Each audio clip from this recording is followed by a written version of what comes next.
Seja bem-vindo a mais um episódio do Profissional Cast, um podcast dedicado a falar sobre carreira, liderança e negócios. E aqui eu trago profissionais, especialistas, executivos de grandíssimas empresas com a trajetória de muito sucesso. E hoje não vai ser diferente. Para esse episódio de hoje, que a gente vai falar sobre RH que forma líderes, retém talentos e gera resultado de verdade. Caramba! Olha o tema.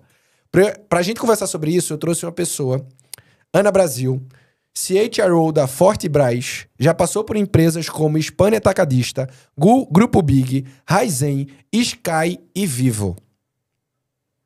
Qual é o RH, Ana, que forma líderes, retém talentos e gera resultado de verdade?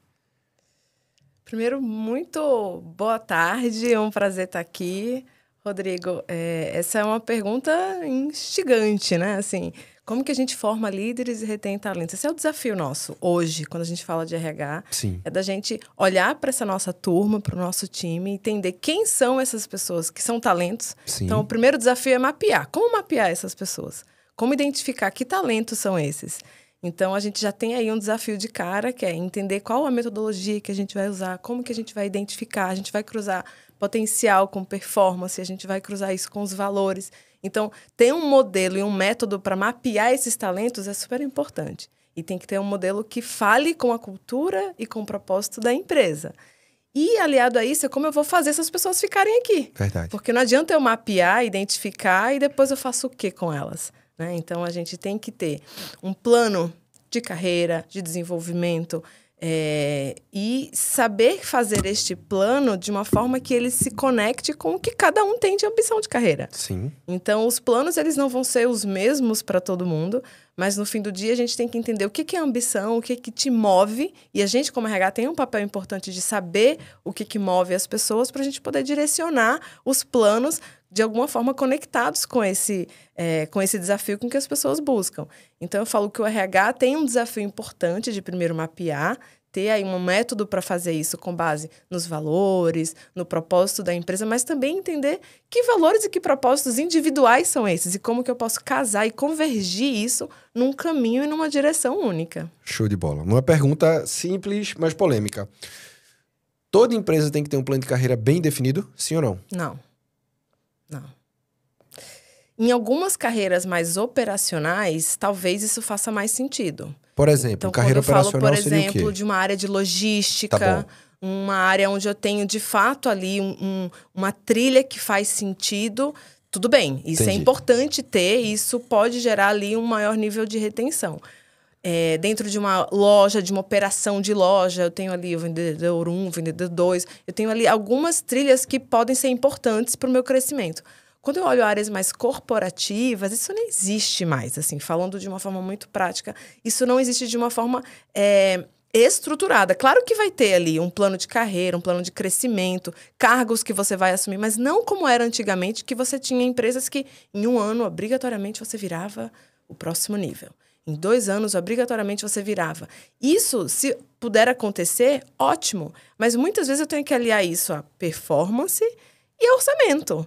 Então, essas duas coisas têm que estar muito casadas para esses movimentos acontecerem. Às vezes, a performance se sobrepõe. E aí, eu nem tenho orçamento, mas eu faço caber, eu crio, tiro dali e de cá, porque eu preciso que aquela pessoa desenvolva e eu possa explorar esse potencial e essa performance que está sendo dita. Às vezes, o meu orçamento, o meu resultado não está vendo, eu tenho que reduzir despesas. E eu até tenho oposição, mas o orçamento ali não está me permitindo. Congela. Eu tenho que congelar. Então, a gente tem que ter essa leitura do ambiente para eu reter e conseguir dar os movimentos que são necessários para as pessoas que estão, de fato, se destacando. Sim. Aliando isso ao orçamento e o que eu tenho de resultado no fim do dia, a última linha. Tá, uma dúvida. Tu acredita que os profissionais enxergam assim? Essa é uma... Sincera, tá? Sem Assim, filtro. Esse podcast aqui é sem filtro. Eu acho que isso depende da geração, Tá bom. tá? Eu vejo que quando a gente fala de plano de carreira, não necessariamente essa geração nova quer esse movimento de a cada ano. Eles querem se sentir desafiados.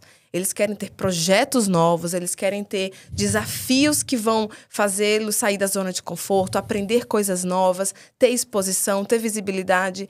No fim do dia, a promoção e o salário acaba sendo meio consequência. Essa geração nova me parece ter um perfil mais nesse sentido. Tá.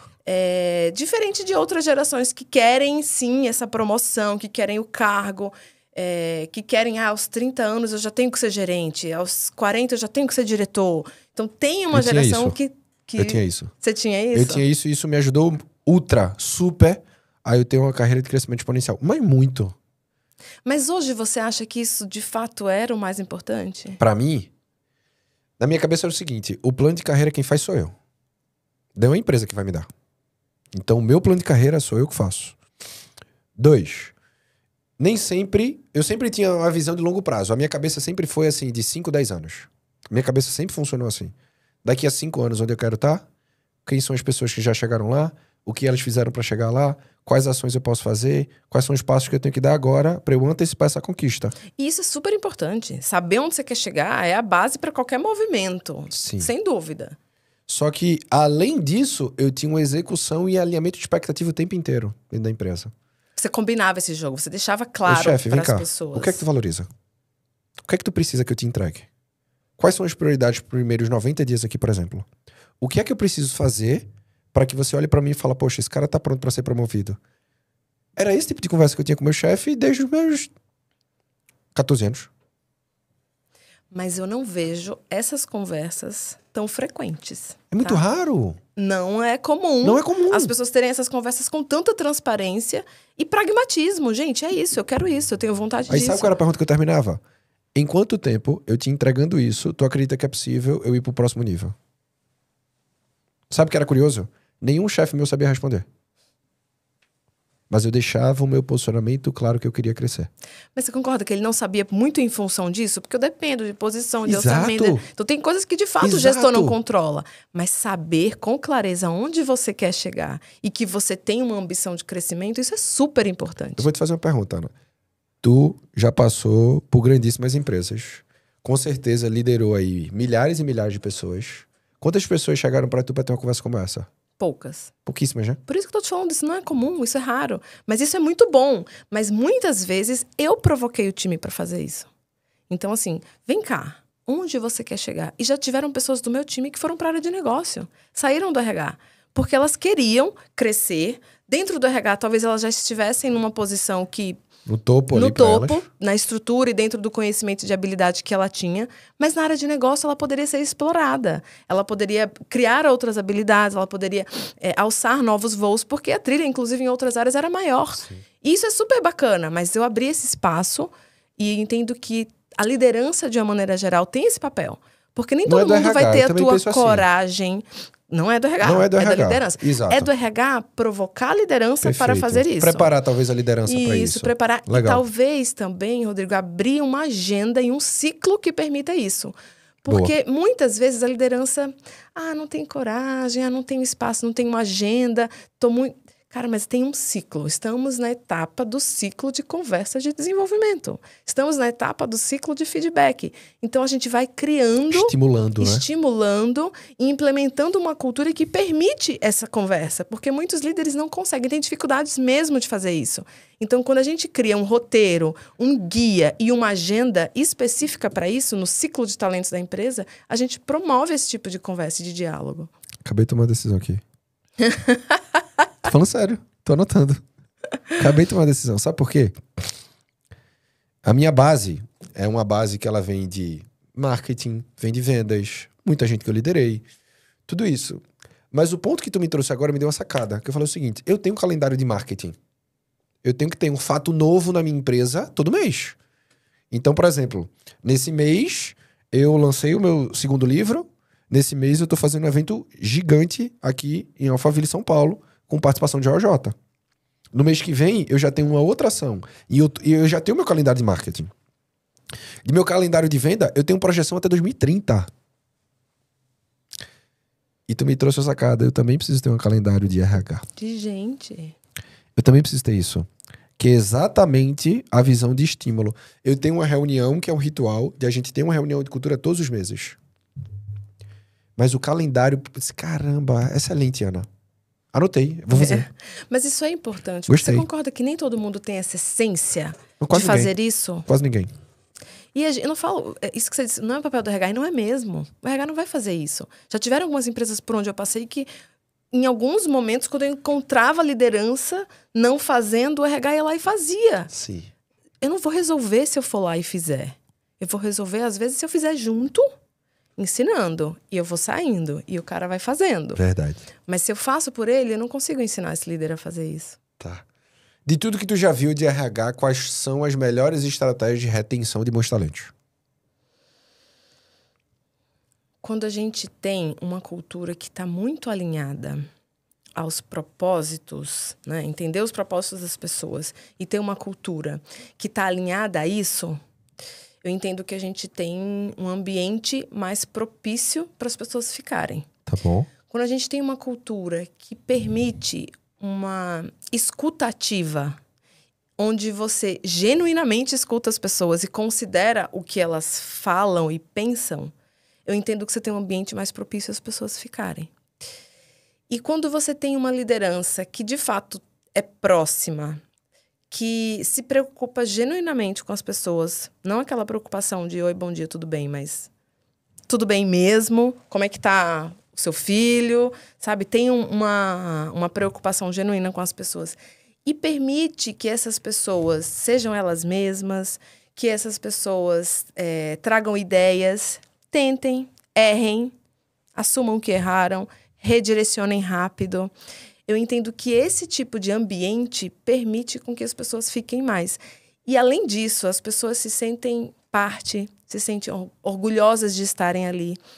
Então, o plano e a estratégia de retenção vai muito mais de um ambiente que é favorável e que faz as pessoas se sentirem felizes, do que qualquer plano de carreira e remuneração. Assim, o que a minha experiência fala, e o que eu já li bastante, mas que é mais vivo na prática mesmo, salários altos fazem as pessoas virem, mas os salários altos não fazem as pessoas ficarem. Repete isso. Peraí. Comprei. Faz sentido. Entendi. Mas eu sei que tem gente que tá ouvindo que não entendeu. E eu queria que tu repetisse e explicasse. Pode ser? A remuneração alta e atrativa, um patamar de salário competitivo ou acima do mercado, ele é atrativo e faz as pessoas virem. Então, muitas vezes eu vou sair de onde eu tô porque lá eu tenho esse salário. Mas o salário, como tudo na vida, ele se acomoda. Então, as pessoas, elas se acostumam com aquele patamar e, naturalmente, elas já querem outro. A gente se adapta muito fácil. Então, o salário não é uma ferramenta de motivação e de retenção de pessoas. O salário faz as pessoas virem e assumirem um desafio. Mas se eles entram num ambiente que ele é tóxico, que ele é pesado, que ele não se sente parte, que ele não se sente construindo, que ele não é escutado, esse salário eles nem lembram mais. Qual foi a melhor pergunta que algum colaborador fez para você? Ixi. Do meu time, cliente... Do seu time. De RH. Tiveram algumas, assim, provocações importantes. Mas talvez esse cenário, assim, de que o RH, ele não aparece, por exemplo. Eu já tive algumas provocações nesse sentido. De que eu quero estar numa área que tenha mais visibilidade, que... a gente receba os reconhecimentos. E, prêmios. De verdade, eu não acredito nisso. A minha crença é que o RH sim, é uma das áreas mais importantes, se não a área mais importante da empresa. Para mim, é a mais importante. Mas o RH é uma área de suporte, de apoio. O RH, na minha visão, tem que ser sempre o bastidor. Quem tem que brilhar ali são as áreas de negócio. São as áreas que trazem efetivamente o resultado, a venda. Então, a gente pode muito, sim, ter criado, co-criado. A gente pode trazer boas ideias. Mas, para mim, isso não é uma questão da gente chegar lá e a gente receber este reconhecimento. Assim. Eu entendo que, de uma maneira geral, a área de gente e gestão, ela tem que ter sempre esse papel ali mais... dos bastidores mesmo. Então, uma pergunta difícil foi nesse sentido, de eu quero e talvez então você não deveria estar aqui no RH. Tá. E não que a área não seja importante, tá? São Aham. duas coisas diferentes, Aham. para deixar bem claro. Tá. O meu livro é O Profissional que as Empresas Precisam. Eu entendi o seguinte, vê se faz sentido para tu. Eu entendi que as empresas nem sempre são tão claras com os profissionais aquilo que elas são feitas para fazer e precisam todo dia, que é vender mais, gastar menos, ter mais lucro. Simples assim. Só isso. Os profissionais nem sempre também têm clareza daquilo que eles querem para eles. Mas, geralmente, as empresas que conseguem ter mais retenção e crescimento de alta performance por mais tempo são as empresas que oferecem para os colaboradores possibilidade de crescimento, bom reconhecimento e justa remuneração. Eu falei, eu preciso ajudar os profissionais a crescerem nas empresas e eu preciso fazer as empresas ajudarem os profissionais a terem clareza daquilo que eles têm que fazer para eles fazerem a empresa crescer e eles crescerem junto com a empresa. Aí eu escrevi esse livro, passei 3 anos e eu levo essa mensagem nas minhas palestras. Seja o profissional que a sua empresa precisa, seja a liderança que a sua empresa precisa, seja o empresário que a sua empresa precisa, depende do público. Mas o nosso papo está sendo tão prático, tão assim, leve e ao mesmo tempo profundo, que eu queria tua opinião. Qual é o profissional que as empresas precisam nos dias de hoje? Boa. O que eu vejo que hoje é um diferencial competitivo, e assim, eu gosto muito da linha que você traz, né? Então, assim, as empresas têm que dizer o que elas querem, os funcionários também têm que dizer o que eles querem. Mas quando a gente olha para o que a gente precisa para fazer essa fusão funcionar bem, acaba sendo assim, pessoas que têm clareza do que a empresa espera, que fala muito com a tua proposta, mas pessoas que fazem algo com isso. E fazem algo com isso, para mim, eu resumiria isso à atitude. Tá. Então, quando a gente tem profissionais que têm atitude, Sim. e a atitude vai além de você perguntar o que fazer, ou querer fazer algo a mais, é uma atitude de inconformismo mesmo, de você querer ir sempre além, de você querer aprender coisas novas, de você querer colaborar com o cara que está ali do lado, de você tentar entender o propósito do que está sendo feito e trazer um olhar diferente. Sim. Então, assim, a atitude, para mim, é hoje muito mais importante do que a experiência. Sim. E se eu diria que, assim, o que hoje é um diferencial é um profissional que tem atitude. E uma outra coisa que eu vejo super importante nos dias de hoje é a capacidade de se adaptar às mudanças. Sim. Então, assim, a gente vê muita mudança o tempo todo no segmento que eu tô, que é varejo. Assim, eu sempre trabalhei no varejo e eu adoro trabalhar no varejo. E, assim, a única certeza que eu tenho é que as coisas vão mudar. Então, de manhã eu tenho uma estratégia, de tarde a coisa já é diferente. O concorrente já fez uma coisa, eu tenho que ajustar aqui. E isso é algo muito comum no nosso segmento. E se as pessoas sofrerem com isso, elas estão no segmento errado.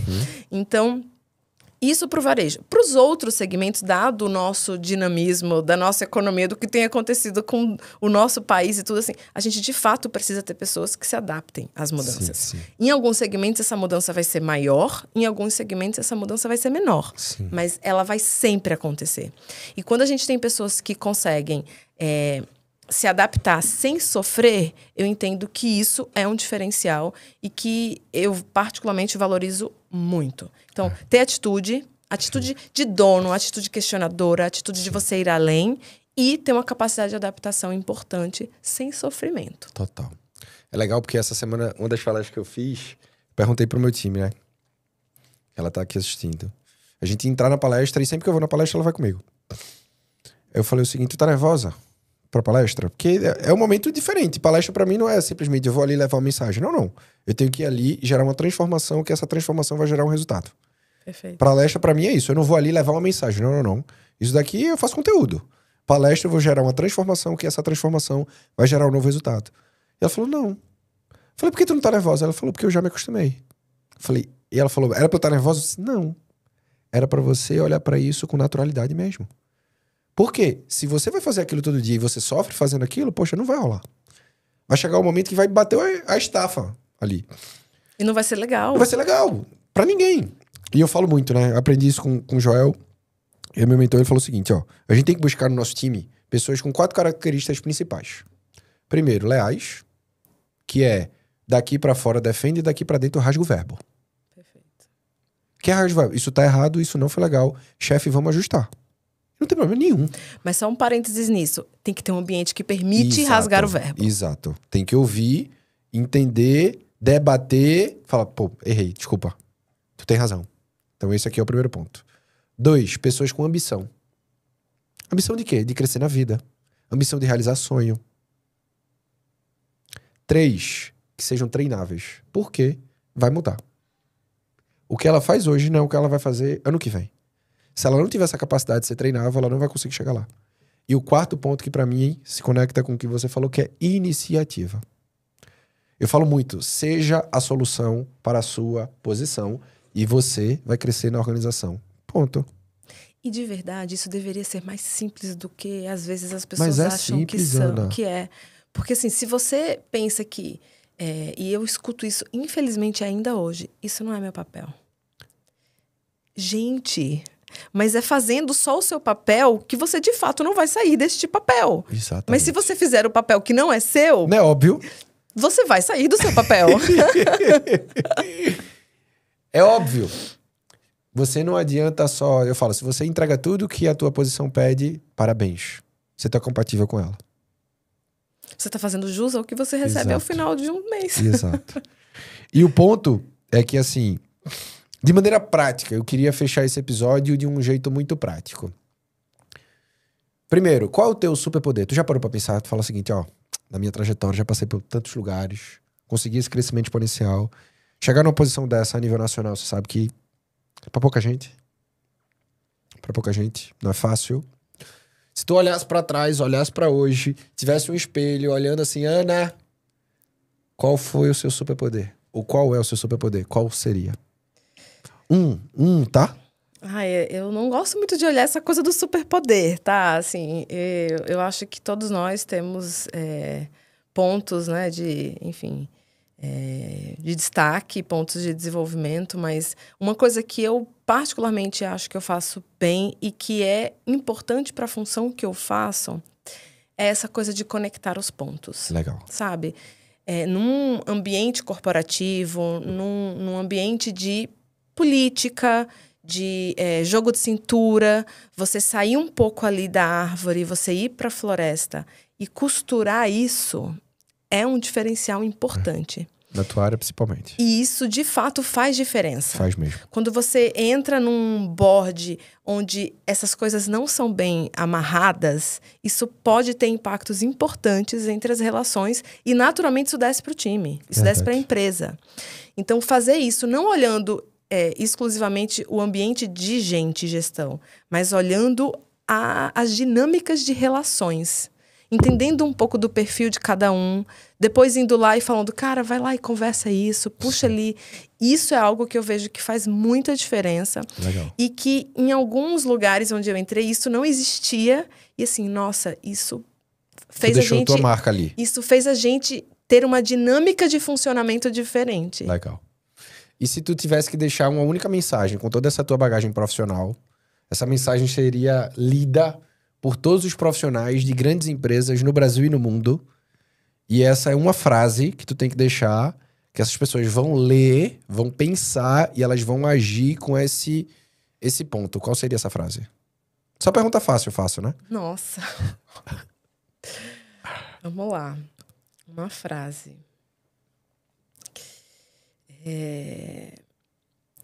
Se você acha que você pode... você pode. Se você acha que você não pode, você não pode. De qualquer forma, você está certo. Essa frase não é minha, tá?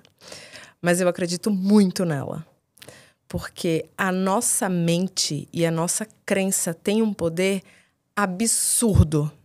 Então, olhando essa frase com perspectiva de carreira, olhando essa frase com perspectiva do ambiente onde você está, olhando essa frase com a perspectiva de um projeto que você assumiu e que você ainda não está 100% seguro, olhando essa frase com N perspectivas, a nossa mente tem o poder de fazer a gente ir onde a gente quiser.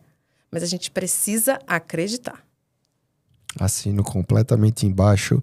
Toda semana eu repito isso pro meu time. Todas as semanas. Jura essa frase? Não exatamente dessa frase, mas eu falo o seguinte. Se você pensa que não vai dar certo, já deu certo. Nem começa. Se você pensa que já deu certo, começa. Já deu. E eu falo, assim como você pensa, você age. Assim como você age, você colhe. Regula primeiro o teu pensamento. Total.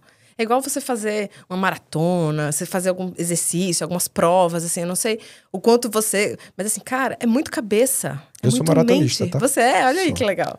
Tenho certeza que você sabe do que eu tô falando, cara. Total. É cabeça. Isso me destravou absurdamente. Falei, depois que eu passei a linha de chegada da maratona, falei o seguinte, o que Deus me permitir tá feito. Eu ganhei pra mim, pô. É isso, é só sobre você. Eu ganhei pra mim. Que eu queria desistir e a minha mente não deixou. Não foi meu corpo. Foi a minha mente. É isso, até arrepiei. No fim, não é o corpo, gente, é a mente. E a gente tem essa capacidade, a gente só precisa usar essa nossa mente a nosso favor. Esse foi teu primeiro podcast, Ana. Tu mentiu pra mim. Tu foi muito bem de primeiro podcast, assim, com muita naturalidade. Mas sabe o que é? É que tu tem conteúdo. Tem experiência, tu tem vivência. Então, quando eu te pergunto, tu viveu. Não é tu tá contando o que tu leu. É que tu viveu. E aí, essa tua carreira é consequência de tudo isso, tá? Obrigado por você topar esse convite. Eu que Pra mim agradeço. foi incrível esse episódio. Prático, direto, objetivo, transformador. Se as pessoas quiserem te ouvir mais, ver um pouquinho mais, é no LinkedIn o canal? Sim, sim, sim. Ana Brasil, estou lá, podem me seguir. E é isso. Tá. Foi um prazer estar aqui. Prazer te conhecer. Privilégio, tá? Obrigado. E obrigado a você também, que ficou até agora aqui com a gente nesse episódio. Presta atenção, tem muita coisa importante. E qual é a principal que você vai levar daqui? Uma decisão importante. Eu tomei duas decisões aqui, anotei e vou agir. E o prazo é, quando eu tomo uma decisão, eu me dou um prazo, tá? Se é algo rápido, 24 horas, 72 horas, no máximo, 30 dias é o que eu me dou pra implementar as coisas que eu tomo a decisão. Porque se eu não coloco o prazo, vai quando embora, dá. é. Então, qual é o prazo que você vai colocar pra entrar em ação com a decisão que você tomou ouvindo isso? Então, obrigado. Você sabe que toda segunda-feira a minha missão é ser e fazer a diferença na tua carreira, no teu negócio. E eu não tenho dúvida que hoje Ana ajudou demais a gente a cumprir isso e que você tem uma semana incrível. Porque lembre-se, o limite do seu crescimento é você. E se você acha que pode, você já pode. Leva isso pra tua semana.